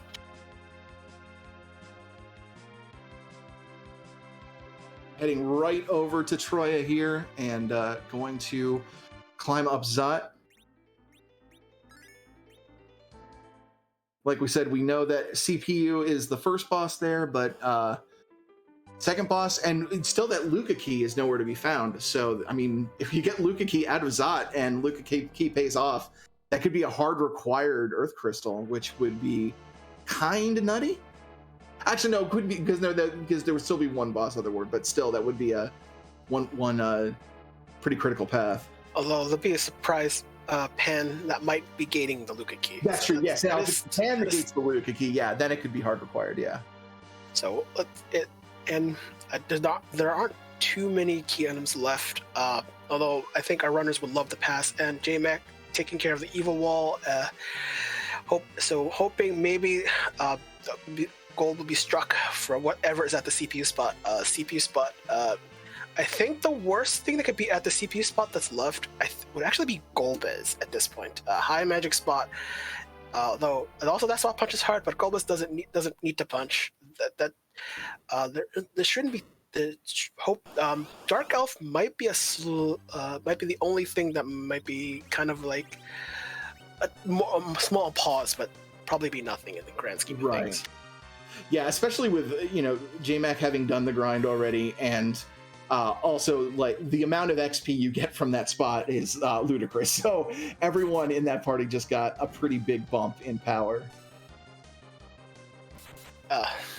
So let's see, do we have double giant? Do we have a hard required giant here? Oh my god, we do! That's Dark Elf! Wow. And all of a sudden, JMac has swung back into the driver's seat. Yeah, probably. I mean, what this means is JMac has to stumble onto the All Gauntlet. We don't know where we definitely do not know where Golbez is. Looks. We already know that spot was Blarg, but that. Golbez has to be either package right here in Zot or behind the Luca key. Am I missing something? Yeah, that should. No, there's always package. I thought it said package, but package as well. Yeah. So yeah, there's not too many spots. Dark Elf, not for long for this world. Just hope won't get whatever he. The best news for Frankie right now is if this is Golbez right here. Is it? Oh, it's Golbez! What a race! Oh my goodness, what a race, folks! Yeah, JMac takes care of the boss she needs. Although no free character, so he just does kind of a stroll outside to get out of the giant. Right now, JMac for JMac's sake, hoping to go to the Ogo spot. Although, that is literally the only play. JMac has to go to that Ogopogo spot on the moon with the gauntlet, because that is where Golbez is behind that. So that is a required fight. Nyobari rolled a required gauntlet on Ogopogo altar. Can we give just a big round of applause in chat for Nyobari for this absolutely beautiful scene? With required giant. I mean, this you know how unlikely that is? Just how all these culmination of things where bosses it's beautiful. It brings a tear to your eye, really. You couldn't handcraft a better seed than this. Commentator's dream. It's not commentator's curse, it's commentator's dream. And I know we're shouting at Nyobari. Also, big shout out to Fried Potato for doing the tracking tonight as well. All their behind the scenes work lets us bring all of these races to you. We have no fewer than 6 races being broadcast today alone. And that's thanks to just how many people come out and volunteer their time and effort to and in many cases their bandwidth to be able to bring all of these races to you. So please give them a follow on Twitch, give them your support. We really appreciate all of our restream volunteers. There is a chance Frankie might last location Giant, but that is the most dense spot at this point, so it might be the next thing. And if it's a pass, it's a pan, so that might not be checked. Pass being probably the only valuable thing left if you wanted a key item. So Frankie would have to gamble Giant to try to make the most out of this at this point. All right, Frankie's heading towards the big whale. Are we going to the Giant? We're going to the Giant. Frankie's making the right call. This is interesting. So, don't know how much time JMac will need to. Well, there'll be definitely a lot of face checking, and this is just literally going to be a bottom up. I don't think. Unless I missed it, definitely not. It's not top down. It's bottom up, going deeper in, and probably will just face check bosses, and she will definitely stumble onto the required boss. So that's in JMac's favor, and she'll actually start already down in the Lunar subterranean, where Frankie will have to kind of run all the way back and then go to the Lunar subterranean. So yeah, this might favor JMac. Yeah, I love this because we might be looking at a swag walk to Zeromus. Depending on how confident JMac's feeling or how behind she's feeling, might just do the gauntlet and grab the crystal and nuts to saving. We're going right to the final boss. Yeah. And usually you don't want to fade bosses. I mean, this is your last boss, and at this point, any thoughts of trying to fade a required boss? I mean, and we know where the other bosses are. So you can't fade, and she's actually done the grind that is required of her. So she's more than capable to take on the alt gauntlet. Much more capable than Frankie, at least at this point. Yeah, 100%. Not only has JMac done a grind, but is also sporting all of that experience from the element spot as well. So an extremely powerful team. Now here's the knowledge check. Hovering on Nuke. Ooh, this might be painful for a party member. Right now, goes for Quake instead. Excuse me. So perfect. That does pierce through Reflect. So yeah, gonna get through to the Evil Mask. Very good play there by JMac. Getting the Berserk off of Cecil, that's good. Which is very fortunate. Probably enough queued it. Probably timed some buffering, because that second Berserk that's not gonna happen. And Wall can actually be not actually be applied, but Yang doesn't have any magic evasion to speak of, so it just never happens. It barely ever happens, so it probably will never happen, in fact. So right now it's just reflected Nuke, reflected White, with Cecil carrying the load, but I don't remember if JMac reset it with the Crystal Sword in hand though. Yeah, this is coming down to the wire here. Frankie is probably going to be out of the fight sooner. So we'll have the Crystal Toe, but is going to have to do the walk back through the Lunar subterranean to get to Zeromus. JMac, of course, already in the core here, is going to get out of this fight later just because the enormous, amount of fighting that you have to do to get through here. Already setting Tella up, got the virus out on him so that he's going to be down and set up to anchor here. Frankie is through with the fight. That's going to be 7 out of 7 bosses, Crystal in hand, and Frankie is going to be heading to Zeromus. JMac still has 3 fights to get through here. I don't think it's too long for the Behemoth, but Behemoth is saying otherwise. There it is. The crystal pick, and now be time to warp all the way out. Good. Second, there's the sealed cave, and then there's the giant warp. The best spell in both instances. Now hold on to your jeans, folks. This is going to be one heck of a finish. We're coming up on potentially both runners in the Zeromus fight simultaneously, assuming that JMac is able to get through the rest of these fights without too much more issue. So Gosh, looking at these parties and the levels that they're at, Death, who do you think is going to have the advantage going to the Z fight? Technically, J-Mac, because she did a full grind. Like right now, they're both twins are not exactly Big Bang safe, like unnerfed Big Bang safe levels, but got Nuke and White with extra HP to spare. So it's one of those things where sometimes that grind, the more, I mean, you can grind at any time, and they have the sirens, they have the eggs, so they decided, how much did they need to grind, and it might benefit Jaina, but Frankie might catch up. I'm not sure what the levels are, but it'd probably be just enough for Nuke and White, but I'm not quite sure at this moment. Yeah, and Pepita in chat pointing out it is definitely a rarity when you can see one of the twins with an HP pool able to comfortably survive unnerfed Big Bangs, but that is what we're going to see from J-Mac, already past the 2,000 HP mark on Porum, and only going to get higher from the rest of the XP from these gauntlet fights. Yeah. Right now, Frankie's don't think there'll be an additional grind unless there's unless one level off from spell required.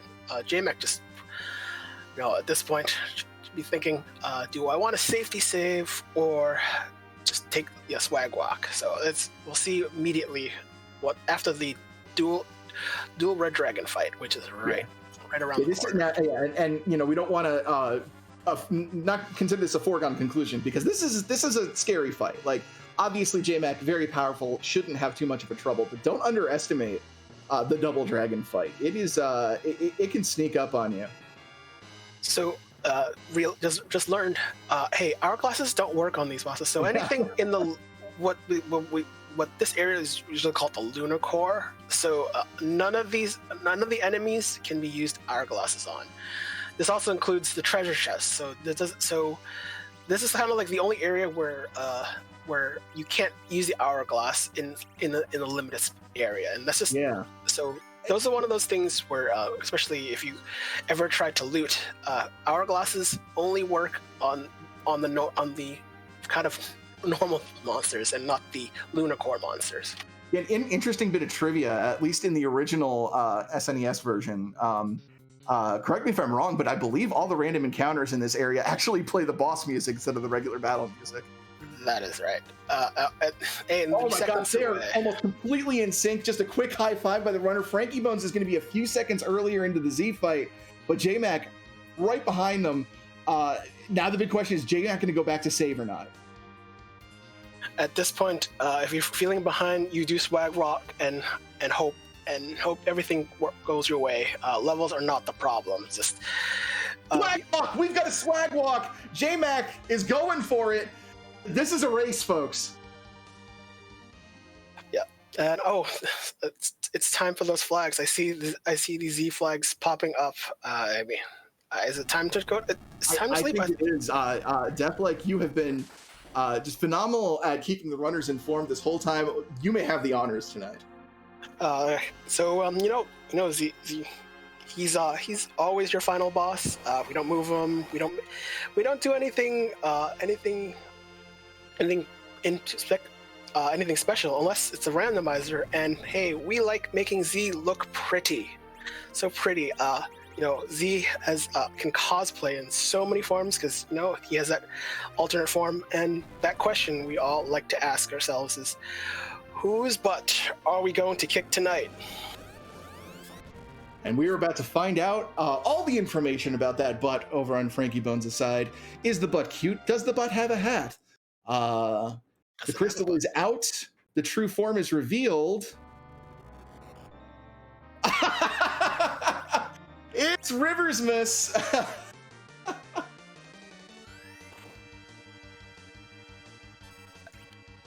This was a special sprite Scalo Kitty made for Rivers McCown. I'm trying to remember what tournament this sprite debuted at. If anyone in chat remembers.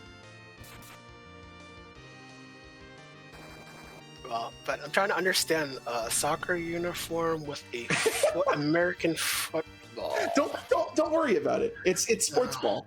Rivers loves his sports ball. Sports ball, yes. Who doesn't who root for your sports ball team?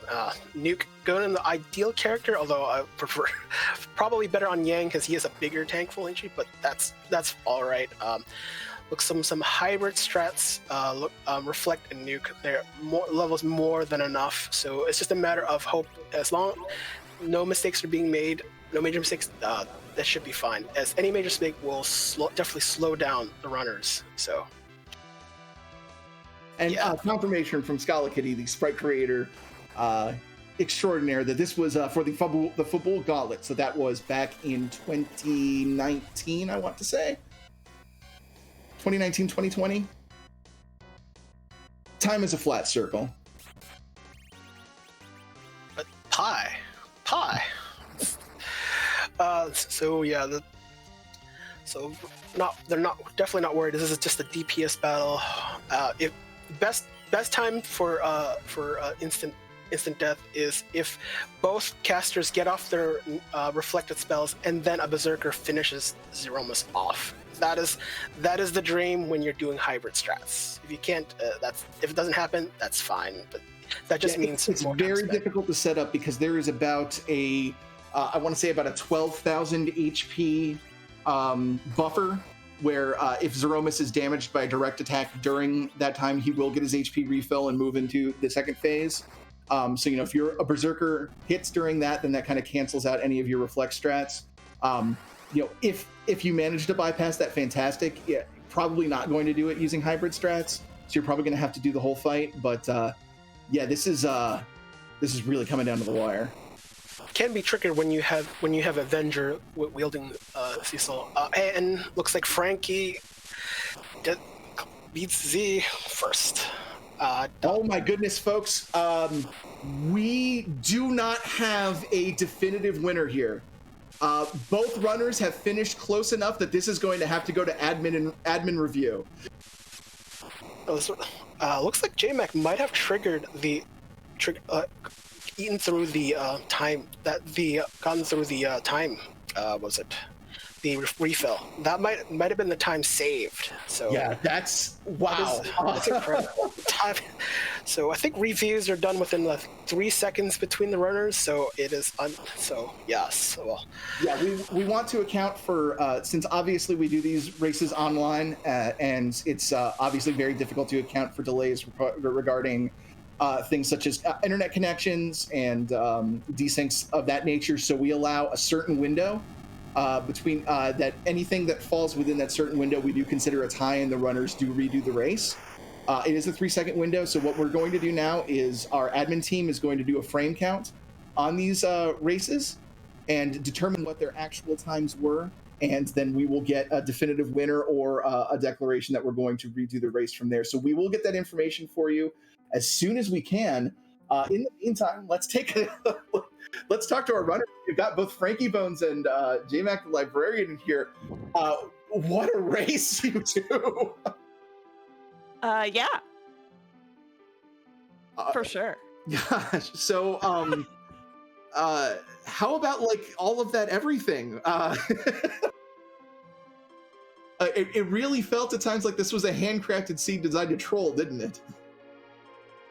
Yeah, I don't know about Frankie. I was in panic from about minute 11 until, my heart is still racing, so.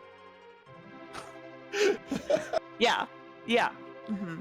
Yeah, 10 minutes sometimes isn't enough time to calm down from a finish like that. No, definitely not. That Val was great. That Baron Inn was great. Yeah. That Gauntlet, great. Thanks so much, Niabari. Thank you. Appreciate Frankie, it. do we have you there? Yeah, I'm here. Can you hear me? Hello. I think we're still getting Frankie's microphone set up here. You kind of abandoned the moon there and headed for the giant. How are you feeling when you got there and you got the double boss payoff there? Me relieved. Yeah, I did the top of the moon and then I didn't want to have to walk the LST twice. So I definitely wanted to make sure that that I went ahead and checked that giant just in case. I think that was probably one of the strongest gambles. I mean, they're the lowest chance that both bosses required are both stocked in that area. I mean, that saved a lot of time for you. Yeah, I was very happy to see that double required. I was very happy to see that first boss. Now I don't even remember who that was. Evil Wall, of course it was. And then to see that that dark elf, that was doubly great because then I only needed to look for one boss, and then I knew that like fading package was and not doing the tower was good. All right, so let's check in again. Frankie, are you there? I am here. Can you hear me? Oh, excellent. Yay! Okay. Hey. So, we one thing that we kind of noticed is that you were being pretty thorough there at the end. You only had the Earth Crystal, and the Luca key locking bosses there. Were you just extremely worried about leaving one of them behind and having one of them be hard required? What was kind of your thought process when you were sort of cleaning through the bosses near the end game there? Yeah, that's kind of it. I'm not very good at counting the bosses that are left and trying to figure out like when I can face check. And I knew I had Earth and Luca left, and so I was taking. I knew that I took a couple extra that I didn't need to, but again, I counting it. So once I did the Ogopogo, I was like, okay, well, I shouldn't be taking all these bosses, and then I reset out of Mom Bomb, and then I think I found the Gauntlet after that, which was particularly fun. So appreciate that. But yeah, a little more thorough than I'd like, but that's okay.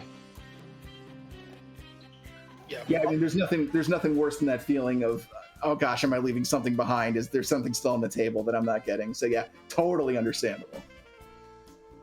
Yeah, absolutely. And that's always in the back of my mind, as I'm sure with anybody else that plays this game, is I don't want to have to come back to the bottom of the moon, so hopefully I can get it out of the way right now. Although I did have to come back and walk back down anyway, so. All right, well, I did want to point out, I think we are joined by fellow admin Scala Kitty here, who, Scala, did you have an announcement or something you wanted to? Yeah. Hi, everybody. If I'm here, it's because you all made me do more work by just about tying. I did go through, did the retime, and so these are the retime results. JMac coming in at 1 hour, 45 minutes, 13 seconds. Frankie just edging out at 1 hour, 45 minutes, 7 seconds, which is pretty much what the race room had indicated. So 6 seconds, so not a tie. Not this time. GG, Frankie. GG, JMac. That's impressive. I don't know how we did that, but GG's. I think we had a 7-second finish the other day, so I think this is the new record for the closest race of the tournament. So congratulations to both of you. Yes. So you all are absolutely amazing runners. We could not have asked for a better race, even though it was one of those things where I'm like, I'm in the middle of doing things. Oh no. But again, this is just showing the absolutely amazing level of play that we have here in both these pools. You all are absolutely amazing, and we really could not ask for better players for this tournament. Even if you do make me do extra work, but that's okay. Sorry, Scala. It's okay. I love you all, so it's fine. But that was a lot of fun. And yeah, I will turn it back over to Smithy and Deathlike and to JMac and Frankie to finish up this interview. So and Neobari, thank you for rolling this wonderful seed, and Potato, thank you for tracking. So I will go ahead, step on out, let you all finish up. Thanks so much, Scala. That's Scala Kitty. Wonderful admin. Does so much work behind the scenes to make these tournaments happen. So big shout outs to Scala for all the hard work that she does. But yeah, Deathlike, did you have any questions for our runners here? Just one question for Frankie. So there were, I mean, you had decided like much earlier in the seed. You saw the Val and you decided, hey, I don't want to do this. I want to get a grind on. Not ideal for with a DKC and a Tela without a spell. So, what was the thinking behind that? Yeah, once I checked, I did stay in that fight for a little bit longer to see if I could actually cast spells, and I could not. So I knew at that point I didn't think there was any possible way to get through that fight with the team I had. So my thought process was, well, I'm gonna go get Yong, but I need to get him some levels. So luckily there were hourglasses in the Evelyn cave, which was a lifesaver, and the Madogers were able to, I think I had a Charm Claw for that, so I was able to knock out those trap chests and luckily get enough. I guess the Power Shirt kind of made it a moot point because it gives me the strength multipliers, but either way, the party I had, it just wasn't possible, so I decided to go find equipment or levels elsewhere. Similar question to similar question to JMac. You saw Val and probably did something similar. See what you could do with Val, and then did something different. How about you go through that? Yeah. So I saw Val. I tested to just double check because I didn't have my handy dandy Val chart up. The Grimoire didn't go off, so I knew that I wasn't gonna be able to do anything. So I went shopping. I was trying to find a bow. And then I went to Baron Inn, and then I fell on those guards because they punch hard. So then I really was going shopping, and then I went to Evelyn. I was looking for a bow. Because if I had found a bow, I was going to go pick up Rosa, and at least we could aim. But then I found that Power Shirt, and I decided that that was enough to do power punches and dark casts, because playing some pretty terrible seeds, practice seeds, has led me to learn that I can do dark with on Vow and get through it slowly but eventually. So that was fun. Yes, some tech. I didn't think Dark Wave was a solution. It would have been a slow solution, but yeah. But I think the seed told you what it needed to tell you as a joke, giving you the samurai bow as the key item. That was so evil. That was so evil. Yeah. Mm-hmm. And I think that's the only bow that was around. So, of course. Seed's got jokes, Niabari's got jokes. Always, always. Yeah, the sunrise from the Super Forge was a nice capstone too. Yeah, of course it was a sunrise. Of course it was. Really enjoyed that as well. After I sold all edge weapons through the entire seed. Well, the great news here is that this was the waxing round of 32, so neither of you are out of this tournament. Frankie, you're going to be continuing the waxing. JMac heading to the waning. So really looking forward to seeing both of you still running in this. This was just an absolutely incredible race. I know chat was absolutely hyped out of their gourd watching this to the end. So thank you both for coming in and talking to us, putting on an amazing show, and best of luck to both of you in the remaining matches. Yes, for sure. I will be rooting for Frankie Bones, because if not me, then may as well be the person that helped put on this great show tonight. Thank you to Smaped and Deathlike for comms. Can't wait to go back and watch this. Niabari for, well, you know what? I don't know if I really want to thank Niabari for rolling this seed. But thanks for all the work you do. Yeah, we'll go with that. For all the work, for the show production. And who's tracking tonight? Who else is in here? Oh, Potato. Thanks, Potato. You're fantastic as always. Yeah, GG's to JMac, rooting for you as well, and thank you to Comms, and like you said, JMac. We'll thank Neobari for restreaming, but I don't know if I can thank him for that seed. And thanks, Potato. Appreciate it. And thanks both of you. Folks, that was Frankie Bones and JMac the Librarian. If you're just joining us, please go back and watch this VOD. One of the most exciting races we have had all tournament. Been an absolute privilege to bring this to y'all. But that's going to be it for us tonight. But Deathlike, this is not the end of Free Enterprise for the evening, is it? Nope. There's already three other ongoing games going on, matches going on.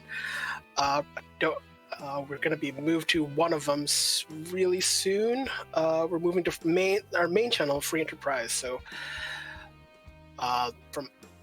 don't have the matches with me, but there's that's going to be going on. Zoe Vermillion versus Reckless Charlie, which is starting within the next couple of minutes, actually. And we also have the other options going on right now over on Free Enterprise 2. We've got TJ versus David, if that one better strikes your fancy. We've also got another match coming up at 8:30. That's going to be the Blue Wizard versus Endodo. That'll be on Free Enterprise 3. And if you prefer your Free Enterprise far later after dark, we've got Zilch and Pyre.